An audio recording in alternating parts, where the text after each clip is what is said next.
What's good, YouTube? This is Rob back with another video. I'm here to give you my review of the iPhone 10 from an Android perspective. Now, the iPhone 10 itself has a glass body, front and back. It has a Super AMOLED capacitive touchscreen button, 5.8-inch screen, which works out to an 82.9% screen-to-body ratio. The resolution of the display is 1125 by 2436 pixels, which works out to be 458 on the PPI density. It's supposed to have a scratch-resistant glass with an oleophobic coating, 3D touch, and it does have True Tone display. Right now, as of the recording this video, the iOS software is 11.2. The chipset is an Apple A11 Bionic, which is probably their fastest chip ever. It has no card slots. I do have the 64 gigabyte variant, but there's a 256 gigabyte variant, and this phone also has 3 gigs of RAM. The primary camera is a 12 megapixel camera with an f1.8 aperture, and the secondary camera underneath is also a 12 megapixel at f2.4 aperture with optical image stabilization. It does have phase detection, autofocus, 2x optical zoom with a quad LED flash, dual tone flash in the middle right here. It can shoot 4K video, and it does have 8 megapixel imaging recording. It does have touch focus, face smile detection, HDR photography, and panorama. It does shoot video in 4K, 24 frames, 30 frames, and 60 frames per second. It also can do it at 1080, at 30, 60, and 120 frames per second, and slow-mo at 240 frames per second at 1080p. The front secondary camera on the front is a 7 megapixel with a 2.2 aperture. It does shoot video at 1080 at 30 frames per second and 720p at 240 frames per second slow-mo. It does have a dual speaker in the earpiece and right underneath. The dual speakers make this phone a ideal phone for taking in media content when you're looking at YouTube, Netflix, or your choice of media. Just one thing to make sure you angle the speaker, the bottom firing speaker upward, so you can redirect the sound in a more crisp way. The speakers on this phone is pretty nice. I like the stereo sound. Let me cut it up and let you get a sample of what the speaker can do. At 80% volume.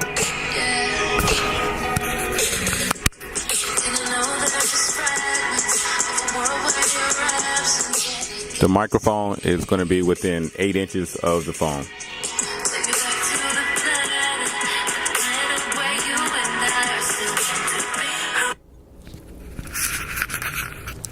So based on that small sampling, you get an idea of what the speakers sound like. Another thing, like right here, where you see how I turn the phone sideways and it doesn't landscape with you. The 8 Plus and all the other bigger iPhones will landscape everything towards you. So I wish this phone did that. Maybe this can be corrected in a software update. But that was a pretty cool feature where if you landscape the phone a certain way, it'll pretty much work with you. And that's pretty much it far as from the spec sheet. From the spec sheet perspective of the iPhone 10. I do like this phone from a certain point. The size of it was a little bit too much, a little too small for me.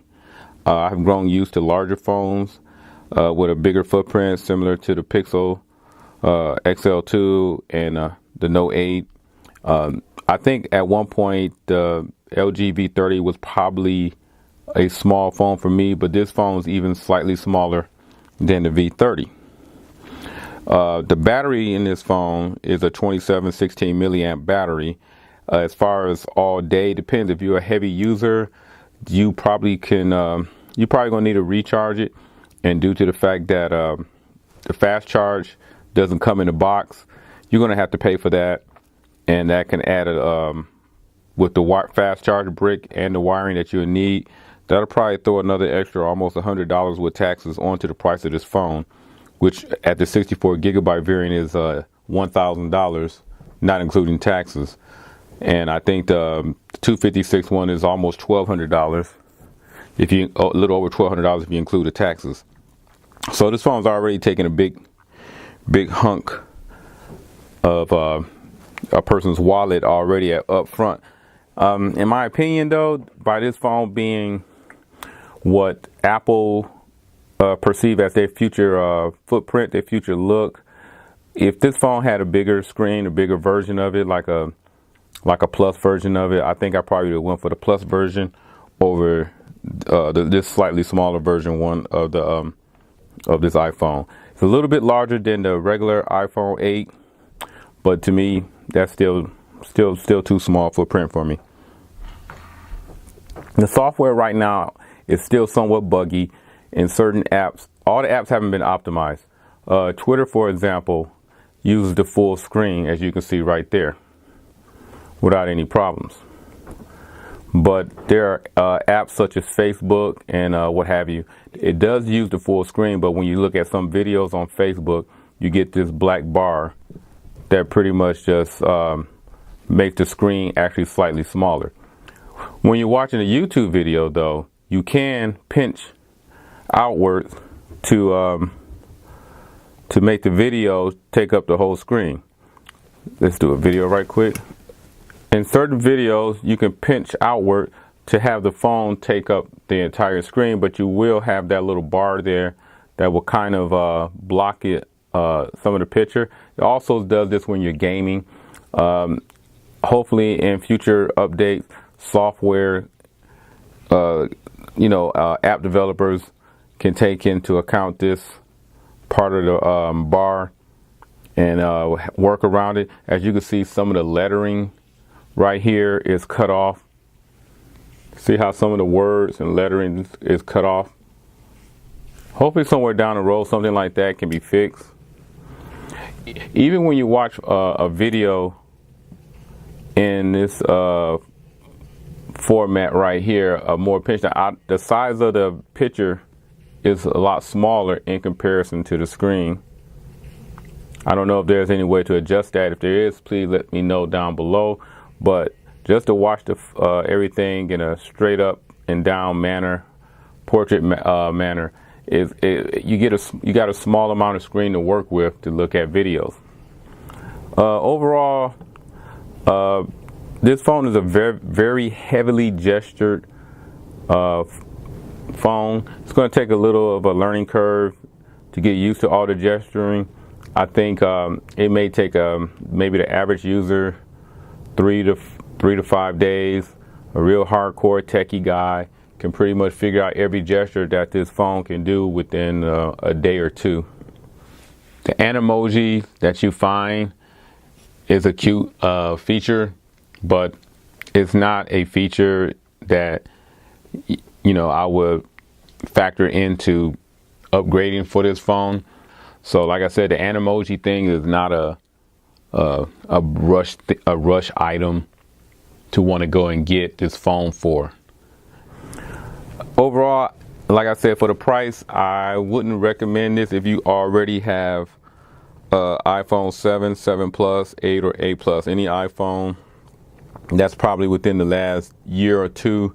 You can pretty much hold off and see what Apple do down the road as far as if this is how it's going to be, how much refinement. If you already own this phone, you may have to go through quite a few updates for this phone to find its sweet spot, its spot where it is what I call a very efficient and likable phone.